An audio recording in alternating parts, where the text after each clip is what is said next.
करना होगा 30 मार्च तक नीतीश कुमार को किसी हाल में कि वो राज्यसभा जाएंगे या नहीं जाएंगे। हर वक्त चौंकाने वाला फैसला लिया है और उनके करीबी भी नहीं जानते हैं कि नीतीश कुमार कब कौन सा फैसला लेंगे। शक पूरा है और शक इसलिए है, विरोधियों को भी है और बहुत सारे जो उनके कुनबे के लोग हैं विधान परिषद से इस्तीफा नहीं देते हैं तो राज्यसभा की उनकी सदस्यता चली जाएगी। यानी कि अब नीतीश कुमार के पास बस 10 दिनों का वक्त है। नमस्कार, आदाब, सत श्री अकाल, कैसे हैं आप? मैं हूं फिरोज़ और आप देख रहे हैं NBC 24। बिहार की राजनीति सालों भर चर्चा में रहती है क्योंकि बिहार की राजनीति इतनी दिलचस्प है कि हर कोई की नज़र इस पर रहती है। फिलहाल बिहार की राजनीति में सबसे बड़ा सवाल वो ये है कि नीतीश कुमार मुख्यमंत्री पद से इस्तीफा कब देंगे। ये सवाल सबके जहन में सबसे ज़्यादा चल रहा है, खासकर अगर राजनीतिक पार्टियों के नेताओं के बीच अगर ये चर्चा का विषय है तो बिहार के गली गली, चौक चौराहों तक, चाय के दुकानों तक ये चर्चा हो रही है कि नीतीश कुमार इस्तीफा मुख्यमंत्री पद से कब देंगे। कई सवाल हैं, इन्हीं सवालों को आज टटोलने की कोशिश करेंगे इस कार्यक्रम में और जानने की कोशिश करेंगे कि नीतीश कुमार आगे क्या करने जा रहे हैं। सवाल इसलिए भी पैदा हो रहे हैं कि नीतीश कुमार के मन में क्या है ये आज तक कोई नहीं जान पाया है। पिछले 20 सालों की उनकी राजनीति अगर बिहार की देखें तो ऐसा जो भी फैसला उन्होंने लिया है हर वक्त चौंकाने वाला फैसला लिया है और उनके करीबी भी नहीं जानते हैं कि नीतीश कुमार कब कौन सा फैसला ले ले। मौजूदा हालात की बात करें अगर तो नीतीश कुमार राज्यसभा के लिए निर्वाचित हो चुके हैं। 16 मार्च को वो निर्वाचित हुए हैं। ये उन्हीं की इच्छा थी कि वो राज्यसभा जाएं, जैसे कि उन्होंने बताया कि उनका राज्यसभा जाने की इच्छा है। तो 16 मार्च को वो निर्वाचित हुए हैं। इसके बाद अब क्या विकल्प है उनके पास? सभी के मन में है कि कब इस्तीफा देंगे, कब इस्तीफा देंगे। तो इस्तीफा देने की वजह जो है नीतीश कुमार खुद है, क्योंकि उन्होंने खुद कहा है कि उन्हें राज्यसभा जाना है तो मुख्यमंत्री पद तो छोड़ना होगा। तो 16 मार्च को उन्हें निर्वाचित हुए वह राज्यसभा के लिए।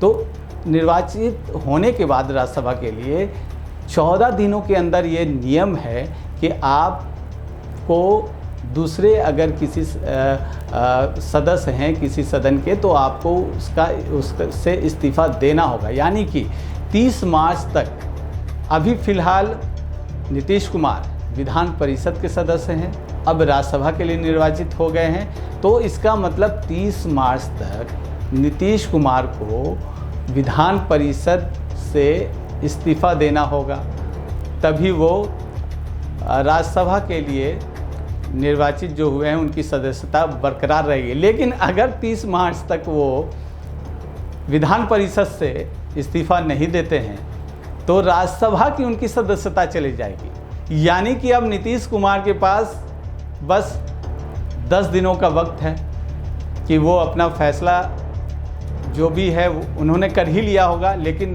चर्चाएं तो ये है कि आखिर नीतीश कुमार क्या सोच रहे हैं, अभी तक इस्तीफा उन्होंने क्यों नहीं दिया, अगला मुख्यमंत्री कौन होगा।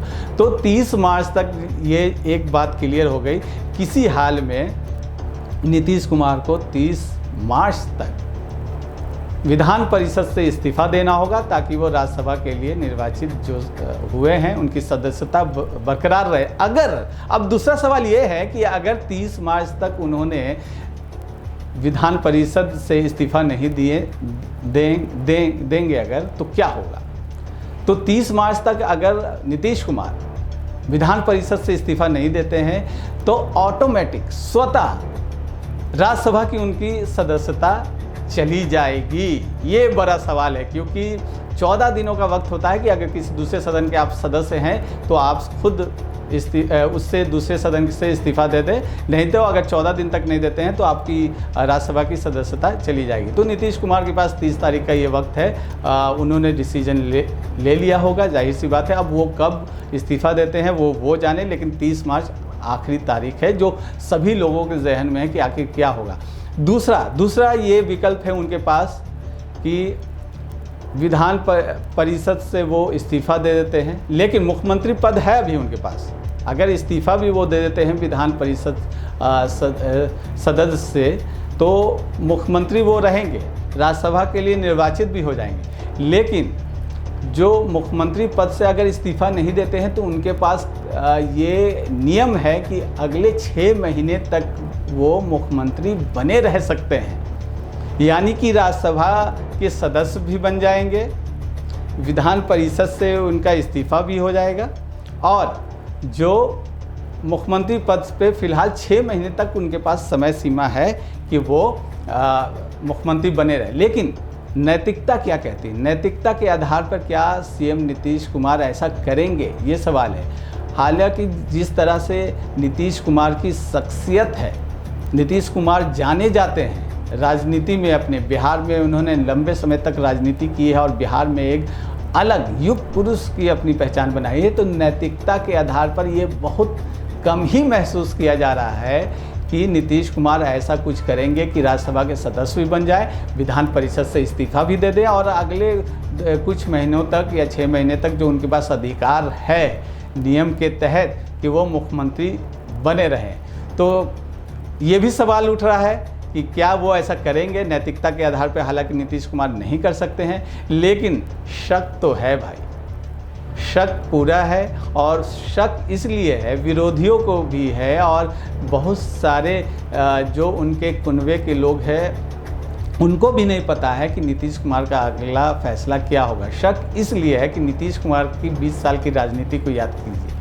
नीतीश कुमार बीजेपी के साथ, एनडीए के साथ चले थे, लेकिन जब एनडीए के साथ अलग हुए तो एक दिन पहले तक बीजेपी को नहीं पता था कि नीतीश कुमार क्या करने जा रहे हैं। 2017 में जब आरजेडी का साथ उन्होंने छोड़ा तो आरजेडी के लोगों को भी नहीं पता था कि नीतीश कुमार के मन में क्या चल रहा है। इसके बाद सभी लोग जानते हैं 2019 लोकसभा फिर एक बार बीजेपी के साथ, और फिर वापस बीजेपी का जो 2020 का बिहार का इलेक्शन हुआ, उसके बाद 2020 के बाद फिर कुछ दिनों तक सरकार चली और आरजेडी के साथ वो फिर से आ गए और फिर आरजेडी, यानी कि 2 बार आरजेडी के साथ और 2 बार बीजेपी के साथ, और दोनों खेमों में नीतीश कुमार की राजनीतिक समझ का किसी को पता तक नहीं चल पाया कि अगला दांव नीतीश कुमार क्या चलने वाले हैं। तो यही शक की वजह है कि नीतीश कुमार अब अगला दांव क्या चलने वाले हैं बिहार की राजनीति में, ये किसी को नहीं पता है कि कब मुख्यमंत्री पद से इस्तीफ़ा देंगे,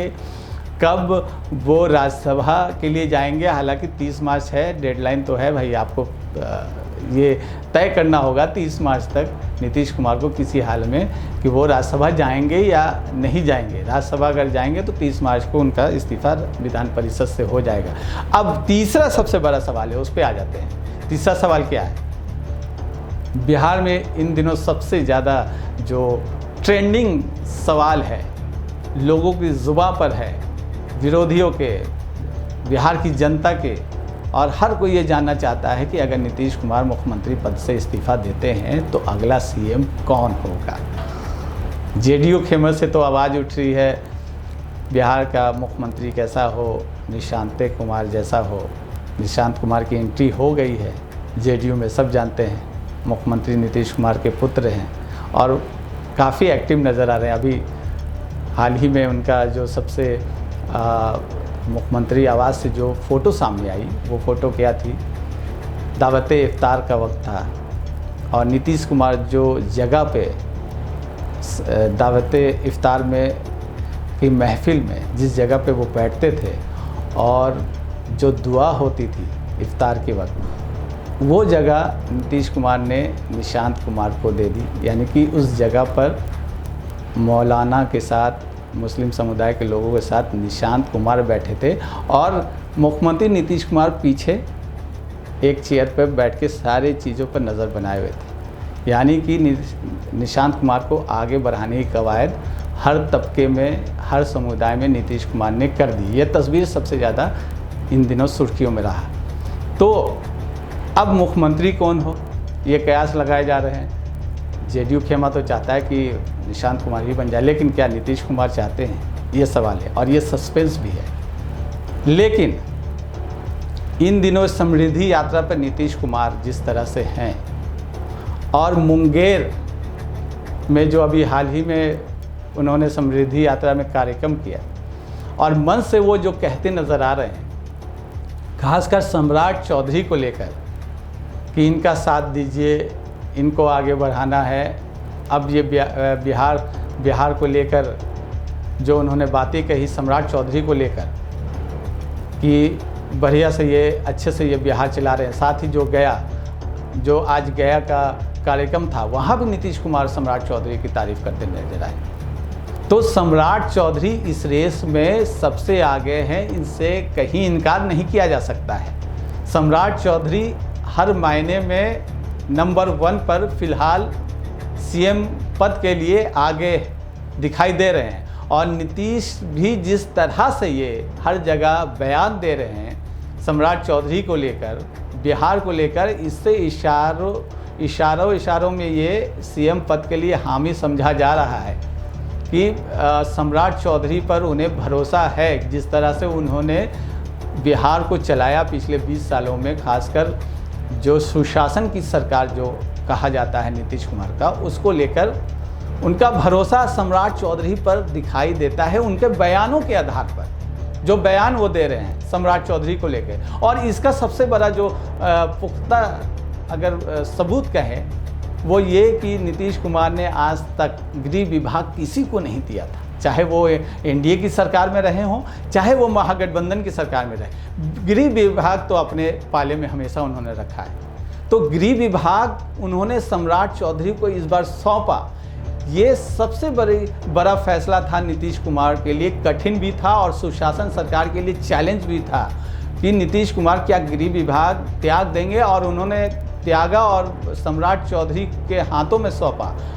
तो ये एक इशारा भी था कि आने वाले दिनों में कहीं ना कहीं सम्राट चौधरी का कद बिहार की राजनीति में आगे बढ़ रहा है, और नंबर 2 की कुर्सी से वो एक कदम और आगे बढ़ रहे हैं नंबर 1 की कुर्सी तक।